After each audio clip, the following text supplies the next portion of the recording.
सुधांशु त्रिवेदी जी, बहस की शुरुआत इसी बात से करते हैं कि आप लोग और आपके नेता बार बार पूछ रहे हैं कि राहुल जी, खड़गे जी कहते हैं वो पार्टी का अपना उनका पक्ष है, लेकिन कौन सी ऐसी बड़ी बातें हैं जिसके जरिए हम ये माने कि प्रधानमंत्री ने एक नई लकीर खींची है। उनका 12वां संबोधन था, लेकिन विपक्ष ये पूछ रहा है कि हम आगे कितना बढ़े। ऑपरेशन सिंदूर पर आज भी वो पाकिस्तान के मुद्दे पर ट्रंप के हस्तक्षेप पर सवाल पूछ रहे हैं, वो इस भाषण के बाद भी ऐसे तमाम मुद्दे उठा रहे हैं।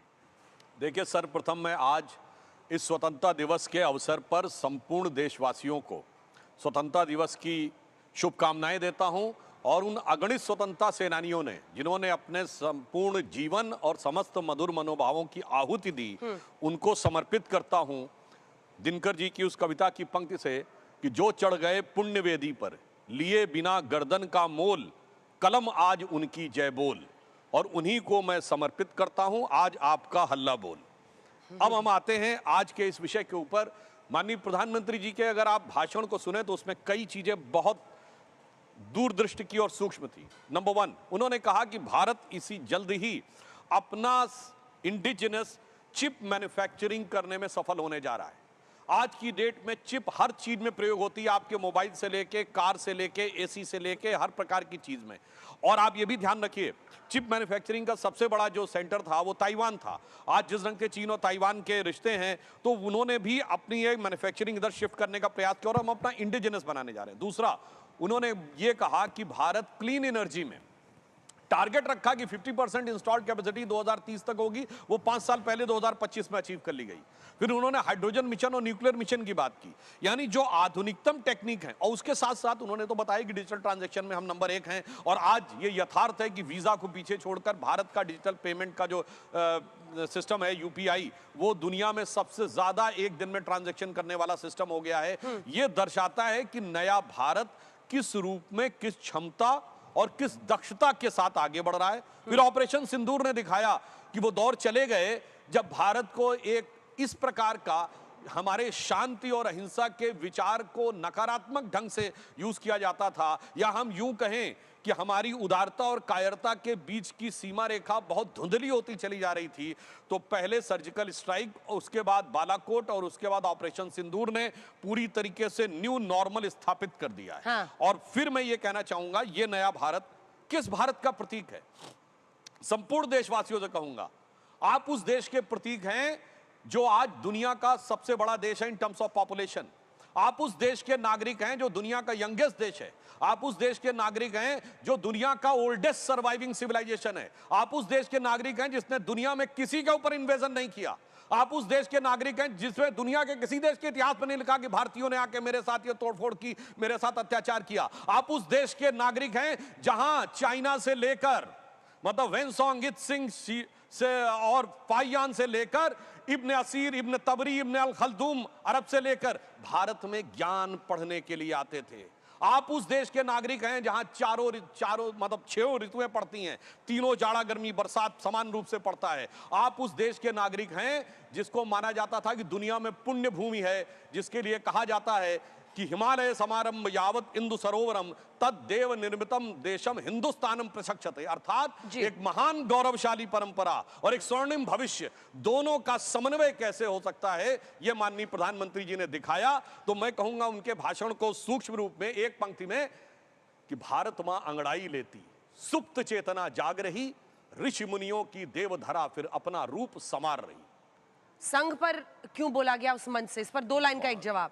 वो कह रहे हैं कि आरएसएस को वहां से क्यों, लाल किले के प्राचीर से क्या मेंशन, क्यों मेंशन? बिल्कुल, राष्ट्रीय स्वयंसेवक संघ एक ऐसा संगठन है जिसमें अपना सर्वस्व निछावर करके मैं विनम्रता और दृढ़ता से पूछता हूं, आज के भारत में जब हर व्यक्ति की आकांक्षा है मुझे और चाहिए, दिल मांगे मोर, वहां एक संगठन बताइए जहां हजारों लोग क्या कहते हो, मैंने अपना सब कुछ, काम धंधा नौकरी छोड़ दी, मैंने अपनी संपत्ति छोड़ दी, मैंने अपना परिवार छोड़ दिया, जीवन भर अविवाहित रहने का संकल्प लिया और अपने घर और अपने प्रांत में नहीं रहूंगा, मैं देश के किसी दूसरे कोने में जाके रहूंगा और जैसे हॉस्टल में जीवन जिया जाता वैसा रहूंगा। गांधी की खादी देखनी है तो आरएसएस के कार्यालयों में देखिए, कांग्रेस की टोपी से चली गई। एक लाइन में मैं कह दूं पूरी बात, हम राष्ट्रीय स्वयंसेवक संघ वो है जिसे हम संघ में कहते थे, संगीत रागी जी को ध्यान होगा कि हम केशव के अनुयायी हैं, हमने तो बढ़ना सीखा है, अंधकार में बंधु भटकते,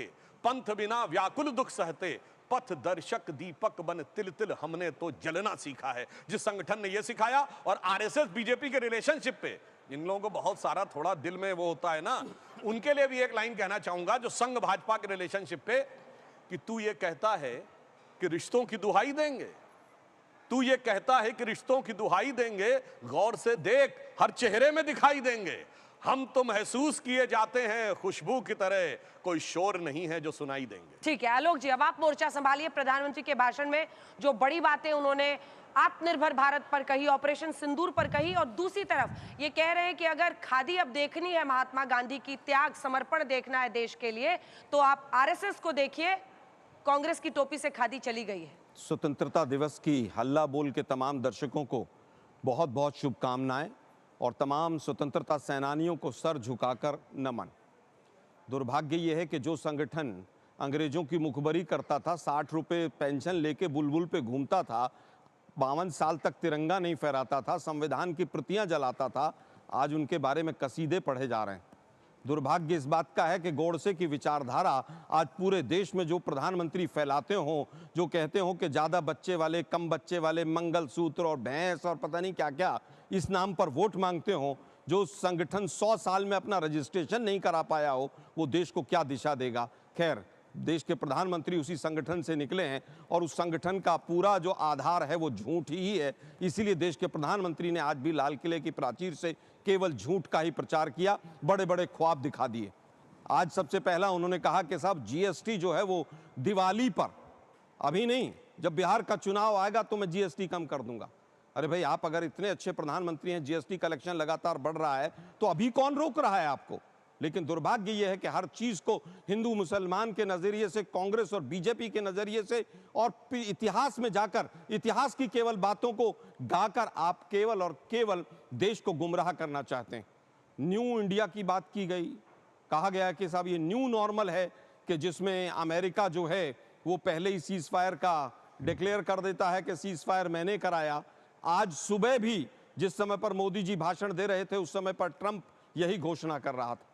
डिजिटल इंडिया की बात करने वाले लोग, कंप्यूटर को और एटीएम मशीन जब आई थी तो उनके पुतले फूका करते थे, विरोध किया करते थे। हालत यह है कि नोटबंदी जिस समय पर हुई तो 1 साल लग गए आंकड़े आने में, और आज हालत यह है कि महाकुंभ की सफलता की बात तो कर गए देश के प्रधानमंत्री, लेकिन ये नहीं बता पाए कि वहां पर कितनी मौतें हुई, और उनकी एक लिस्ट आज तक नहीं आई, लेकिन ड्रोन और टेक्नोलॉजी और तमाम चीजें बात होती रही। दुर्भाग्य यह है कि देश के प्रधानमंत्री ने आज भी जिस तरह से आरएसएस को एक एनजीओ बताया, जो कि अपने आप में सरासर झूठ है, भाषा की विविधता की बात कर कर चले गए। लेकिन दुर्भाग्य यह है कि उन्हीं के गृह मंत्री क्या कहते हैं, तमिलनाडु के उनके गवर्नर क्या कहते हैं, वो ये नहीं बता पाए। ऑपरेशन सिंदूर अभी भी जारी है, सीना हमारा छलनी हो गया है, लेकिन क्रिकेट का मैच होगा अगले महीने, ये तय कर कर चले गए। ऑपरेशन सिंदूर से लेकर तमाम चीजों के ऊपर उन जो वक्तव्य दिए, वो जो सेना कहती है उसके इतर दिए। सेना कुछ कहती है कि हमारे हाथ बांध रखे थे, सेना कहती है हमारी शहादत हुई, पुंछ जिले का डीएम कहता है कि हमारे यहाँ पर सिविलियंस की मौत हुई उनके शेलिंग से, लेकिन देश के प्रधानमंत्री और रक्षा मंत्री ने जो पार्लियामेंट में कहा वो पूरी तरह से अलग कहा। दुर्भाग्य ये है कि जिस तरह से आज डेमोग्राफी मिशन की बात की गई कि भाई हम डेमोग्राफी मिशन लेकर आएंगे, आप कहते हैं कि साहब वो घुसपैठियों ने हमारे लोकल लोगों के रोजगार ले लिए। देश के प्रधानमंत्री क्या इतने कमजोर हैं? क्या इतने कमजोर हैं कि घुसपैठिए 11 साल आपकी सरकार चलने के बाद भी हमारे लोकल लोगों की रोजगार छीन कर चले जा रहे हैं? मुझे लगता है केवल और केवल आज भी चुनावी भाषण था। किसानों की बात की, 32 रुपए से 27 रुपए पर कैपिटा पर डे जो है किसान की आमदनी घट गई। आज बताएं कि 2022 में किसान की आमदनी डबल हुई कि नहीं हुई? ठीक है, आपने परिश्रम से शुरू किया अंजना जी, परिश्रम शब्द पर बड़ा जोर दिया प्रधानमंत्री महोदय ने, लेकिन दुर्भाग्य यह है कि परिश्रम जनता के लिए होता है या अपने व्यापारी मित्रों अडानी और अंबानी के लिए होता है? असली सवाल ये। आलोक जी, राहुल गांधी जी, एक छोटा सा जवाब इसका जरूर दीजिएगा, इसीलिए मैंने आपको अपना पूरा बोलने दिया। नेता विपक्ष और नेता विपक्ष के रूप में वो पूरा सम्मान खोजते हैं और उनको सम्मान मिलना भी चाहिए, लेकिन ये देश का जश्न था, ये प्रधानमंत्री नरेंद्र मोदी का या बीजेपी का निजी जश्न नहीं था। आज आपके अध्यक्ष और राहुल गांधी जी दोनों ही सदनों के नेता प्रतिपक्ष क्यों नहीं इस जश्न में शामिल हुए? वजह क्या है? देखिए, पिछले कई वर्षों से लगातार देखा है कि अपोजिशन के लीडर्स का, अपोजिशन के सांसदों का किस तरह से अपमान किया गया है, चाहे वो लाल किले की प्राचीर के सामने रहा हो, चाहे बाकी कार्यक्रमों में रहा हो। मुझे लगता है यही कारण रहा है, और हमने अपने कार्यालय में झंडा फहराया है। तमाम मुख्यमंत्रियों ने, तमाम नेताओं ने, बीजेपी के भी अपने अपने राज्यों में, अपनी अपनी कंस्टिट्यूएंसीज में झंडा फहराया है। ठीक। नड्डा जी ने भी शायद अपने घर पर या कार्यालय पर झंडा फहराया है। तो मुझे नहीं लगता कि कोई विवाद का विषय है। इसमें कोई विवाद नहीं है सुधांशु जी, बिल्कुल जल्दी से किसी बात भी रूप पूरी में कीजिए। कोई विवाद नहीं है। हाँ, दुर्भाग्य जवाब तो यह है कि चोरी की सरकार चलाने वाले लोग, स्वतंत्रता को छीनने वाले लोग आज स्वतंत्रता दिवस पर बड़ी बड़ी बातें कर रहे हैं। ठीक है, इसको चुनावी भाषण वो कह रहे हैं, सब बिहार के लिए आप लोग कर रहे हैं, और जो तमाम उनकी बातें, और राहुल जी पर मुझे उन्होंने लगता कहा है कि ये कि विवाद का विषय ही नहीं है। मुझे लगता है आज के दिन बेहतर होता, 363 दिन रखने चाहिए हमें राजनीतिक आरोप प्रत्यारोप के लिए। 15 अगस्त 26 जनवरी को मेरे विचार से कुछ कोहेरेंस दिखाना चाहिए। परंतु जो आपने कहा, मैं समझ सकता हूं विवशता कि वो खड़गे जी जिनके घुटनों में कोई तकलीफ नहीं होती है, चुनाव आयोग में जाकर नारे लगाने और धरने देने में उनके घुटनों में तकलीफ होने लगती है 15 अगस्त को आने में। और वो राहुल गांधी जी, वो महात्मा गांधी जो प्रोटोकॉल को पूरी तरह दरकिनार करते थे कि वो थर्ड एसी, उस जमाने में थर्ड एसी नहीं, सॉरी थर्ड क्लास होता था, अब तो थर्ड क्लास होता ही नहीं है, उसमें चलते थे, जो तन के ऊपर एक छोटी सी धोती और लपेट कर चलते थे। आज उनके जो एकमेव स्वयंभू उत्तराधिकारी ये कहते हैं कि प्रोटोकॉल बड़ा है मेरे लिए राष्ट्र के प्रति सम्मान से। किस पे? वो स्वतंत्रता दिवस जो इनके अनुसार इन्होंने दिलवाई थी। अब मुझे लगता है देश को भली भांति इसको समझना चाहिए। अब इनकी बात का बिंदुवार उत्तर देता हूं। इन्होंने कहा, भाई प्रधानमंत्री जी ने कहा जीएसटी हम दिवाली बताएंगे, इसमें हिंदू मुसलमान कहां से आ गया भाई?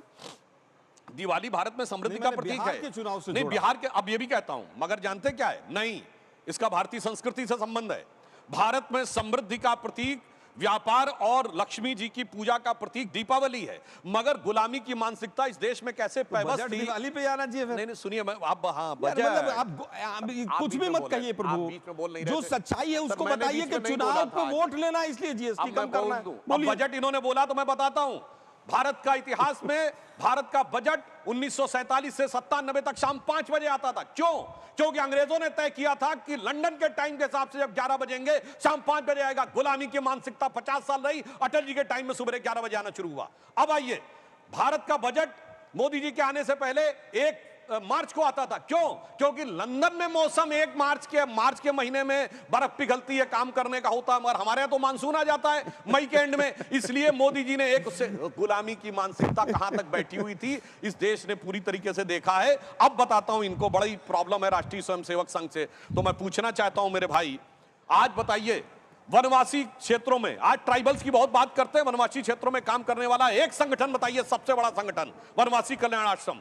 दलित बस्तियों में काम करने वाला सेवा भारती, विद्यार्थियों के बीच में काम करने वाला अखिल भारतीय विद्यार्थी परिषद, मजदूरों में काम करने वाला भारतीय मजदूर संघ, धार्मिक क्षेत्र में विश्व हिंदू परिषद, राजनीतिक क्षेत्र में भारतीय जनता पार्टी, और यहां से लेके समाज के हर क्षेत्र में जिसे कहते हैं अपने को खपा देना, अपने जीवन का क्षण क्षण समर्पित करके और राष्ट्र के लिए यह कार्य करने का संगठन। इनको अगर समस्या नजर आता है तो फिर मैं सिर्फ यही कहना चाहूंगा, 1 मिनट बस पूरा कर लूं, तो महात्मा गांधी जी ने वर्धा में जाकर राष्ट्रीय स्वयंसेवक संघ की प्रशंसा वर्धा शिविर में क्यों की थी? जवाहरलाल नेहरू जी ने 62 युद्ध के समय आरएसएस की प्रशंसा की, 63 में 26 जनवरी को इनवाइट किया, 65 के युद्ध के समय लाल बहादुर शास्त्री जी ने बुलाया, सिर्फ जनसंघ को नहीं, श्री गुरु गोलवलकर जी को भी बुलाया, इंदिरा जी ने डायस शेयर किया 1983 में। ये पीवी नरसिम्हा राव के लिए खुद ही बोलते थे कि धोती के नीचे हाफ पैंट है, और राष्ट्रीय स्वयंसेवक संघ वो, और प्रणब मुखर्जी जी संघ कार्यालय गए। प्रॉब्लम कांग्रेस के नेतृत्व में नहीं थी, राहुल सोनिया के बीच में प्रॉब्लम आ गई है इनके दौर में। और मैं कहना चाहता हूं, संघ वो संस्कार देता है, विपक्ष के नेताओं को जो सम्मान मिला है इनके नेताओं के, मैं बाकी पार्टियों को छोड़ दीजिए, प्रणब मुखर्जी जी को भारत रत्न, आपके राष्ट्रपति रहे हैं, भारत के राष्ट्रपति भी रहे हैं, श्री पीवी नरसिम्हा राव को भारत रत्न, आपकी पार्टी के अध्यक्ष और वो रहे हैं, मदन मोहन मालवीय आपकी पार्टी के रहे हैं, सरदार पटेल की सबसे बड़ी मूर्ति एस.सी. जमीर उनको दिया है पद्म अवार्ड, तरुण गोगोई को दिया है। मगर आपको, इन नेताओं को नहीं, आपको एक परिवार का सम्मान चाहिए, और उस परिवार के तीनों प्रधानमंत्रियों को भारत रत्न मिला है, और 3 में से 2 ने अपनी सरकार में अपनी अध्यक्षता से बनी कमेटी से अपने को भारत रत्न अर्पित किया है। मेरे भाई, कांग्रेस को जो सम्मान प्रधानमंत्री श्री नरेंद्र मोदी जी दिया है वो अभूतपूर्व है। वो कह रहे हैं परिवार का सम्मान आपके लिए सबसे बड़ा है, इसीलिए संघ के सम्मान से आपको दिक्कत हो रही है? देखिए, छोटा सा संघ- जवाब फिर मैं इन दोनों के देखिए, पास। संघ ने अंग्रेजों के लिए सुभाष चंद्र बोस के खिलाफ सेना में भर्ती करने के लिए आह्वान किया कि नहीं किया? सरदार पटेल ने बैन लगाया कि नहीं लगाया? गोडसे संघ की विचारधारा से था कि नहीं था? और सरदार पटेल के नाम पर 11 साल में कोई एक योजना शुरू कर दी हो तो उसका नाम जरूर बता के जाइएगा। हल्ला बोल 40 मिनट का है अभी। मैं केवल ये कहना चाहता हूं कि जो संस्थान जिसके लिए आप इतने कसीदे पढ़ रहे हैं वो अपना रजिस्ट्रेशन तक नहीं करा पाता है। क्या चोरी करते हैं आप? क्या करते हैं ऐसा काम कि जिसकी वजह से आप रजिस्ट्रेशन नहीं करा पा रहे हैं? मुझे लगता है कि आज संघ का जो असली काम है वो शिक्षा पर कब्जा करना, तमाम संवैधानिक संस्थाओं पर कब्जा करना, यूपीएससी, एसएससी, नीट, वहां पर अपने पिट्ठुओं को बैठाना और पेपर लीक करवाना और नीट जैसे कांड करवाना, संघ का काम ये रह गया। एक लाइन बोल दूं? हाँ, एक लाइन में आप लोग का खत्म नहीं हो रहा है, दोनों क्या चेहरा देखने सुनिए, आए। रजिस्ट्रेशन वर्ड से मुझे याद आया, जो कहते हैं नागरिकता का रजिस्ट्रेशन नहीं कराएंगे सीएए, जो कहते हैं संपत्ति का रजिस्ट्रेशन नहीं कराएंगे वक्फ बोर्ड, जो कहते हैं कि अपनी पहचान का रजिस्ट्रेशन नहीं कराएंगे एसआईआर, मगर जो कहते हैं रजिस्टर्ड डॉक्यूमेंट चाहिए राम मंदिर के लिए, काशी विश्वनाथ के लिए, वो आके जब बोलते हैं रजिस्टर्ड पर, तो ये पूरे रजिस्टर्ड क्या है, ये देश की जनता को समझ कोर्ट का आशुतोष जी, आज तो डिसीजन आपने बोल भी पढ़ने के प्रशंसा बाद की भी है। आप बोल रहे हैं। प्रधानमंत्री नरेंद्र मोदी ने क्या एक स्टेट्समैन के तौर पर आज जो उन्होंने भारत के मुद्दों पर और मतलब एक शक्तिशाली संदेश लाल किले से दिया है। देखिए अंजना जी, मैं तो बड़ी ईमानदारी के साथ कहता हूं कि आज प्रधानमंत्री जी का भाषण निर्विवाद रूप से एक बहुत अच्छा भाषण था। और जब देश क्राइसिस के दौर से गुजर रहा हो उस वक्त हम उम्मीद करते हैं कि प्रधानमंत्री देश को एड्रेस करेंगे और उनकी जो चिंताएं हैं, जो शंकाएं हैं और जो आकांक्षाएं, उम्मीदें हैं, उसको एड्रेस करने की कोशिश। सर, आज इस शो के खत्म होने के 1-2 घंटे के अंदर आपके 1-2 फैन क्लब तो बन जाएंगे। लेकिन दो चीजें भाषण को लेके, इनको क्रिटिसाइज करने वाली ट्रोल आर्मी शुरू हो जाए। भाषण को लेके मैं दो बातें कहना चाहता हूं। एक, उस 3 चिंताओं की तरफ उन्होंने इशारा किया, वो है सुरक्षा की चिंता, समृद्धि की चिंता और संकल्प की चिंता। संकल्प की कमी की वजह से हम जिस गति से हमें आगे बढ़ना चाहिए हम उस गति से आगे नहीं बढ़ पाए। सुरक्षा जाहिर सी बात है कि नेशनल सिक्योरिटी का सवाल है जो हमारे सामने है, और समृद्धि यानी अगर आप आर्थिक विकास नहीं करेंगे तो कैसे आगे बढ़ेंगे। लेकिन जो अगर अंदरूनी तौर पर देखें, जो भाषण में महत्वपूर्ण सवाल क्या था, जो हमने कहा चुनौतियां, आज देश एक बहुत बड़ी वैश्विक चुनौती के साथ दो चार हो रहा है। एक तरफ अमेरिका है जो लगातार आपको ह्यूमिलिएट करने की कोशिश कर रहा है, दूसरी तरफ चाइना है जो ऑपरेशन सिंदूर के समय में पाकिस्तान की मदद कर रहा था। तो उसको एड्रेस करने की बात उन्होंने की और उन्होंने साफ तौर पर पाकिस्तान से कहा है कि आप हमको न्यूक्लियर थ्रेट देने की कोशिश मत करिए। और ट्रंप को भी एक तरीके से उन्होंने कहा है कि हम किसी तरीके से समझौता नहीं करेंगे। ये अच्छी बात है। इकोनॉमिक्स को लेकर जैसे प्रधानमंत्री जी ने कहा, आत्मनिर्भर शब्द उन्होंने तकरीबन 19 या 26 बार उन्होंने 26 बार जिक्र किया है। सुधार को लेकर उन्होंने 20 बार जिक्र किया है। इन दोनों का मतलब क्या है कि भारत जिन आर्थिक संकटों की तरफ बढ़ता हुआ दिखाई पड़ रहा है उसका एक रास्ता है कि भारत को अब विदेशी मामलों पर डिपेंडेंट नहीं होना पड़ेगा, अपने को आत्मनिर्भर करिए, मैन्युफैक्चरिंग सेक्टर को बढ़ाइए। लेकिन जो सबसे बड़ा संकट जो मुझे दिखाई पड़ रहा है वो है जो मैंने कहा इंटरनल क्यों है? 2 उसके पहलू हैं। एक, कहीं ना कहीं जो संघ का नाम आज उन्होंने लिया वो दर्शाता है कि प्रधानमंत्री जी के ऊपर जबरदस्त तरीके से अंदरूनी दबाव है जिसकी वजह से पार्टी का प्रेसिडेंट नहीं नियुक्त कर पा रहे हैं और जो काम करना चाहिए वो शायद नहीं कर पा रहे क्योंकि संघ का अड़ंगा है। लेकिन जो राहुल गांधी की अनुपस्थिति है, मुझे लगता है कि ये एक बहुत बड़ी डेमोक्रेटिक क्राइसिस इस देश के अंदर है कि सत्ता पक्ष विपक्ष दोनों एक साथ मिलकर इस देश को आगे बढ़ाने में आगे नहीं आ रहे हैं। और ये जो डेमोक्रेटिक क्राइसिस है, इसमें चूक किसकी है? नहीं, मैं दोनों को जिम्मेदार मानता हूं। मेरे लिए अगर आप ये कहें कि मैं राहुल गांधी को जिम्मेदार ठहराऊं या नरेंद्र मोदी को जिम्मेदार ठहराऊं, क्योंकि लोकतंत्र 2 पहियों पर चलता है, सत्ता पक्ष विपक्ष। और अगर विपक्ष इस मौके पर नहीं आ रहा है तो इसके लिए सत्ता पक्ष भी उतना ही जिम्मेदार है। सत्ता पक्ष को भी सोचना चाहिए कि क्यों राहुल गांधी वहां नहीं पहुंचते हैं, क्यों मल्लिकार्जुन खड़गे नहीं पहुंचते हैं।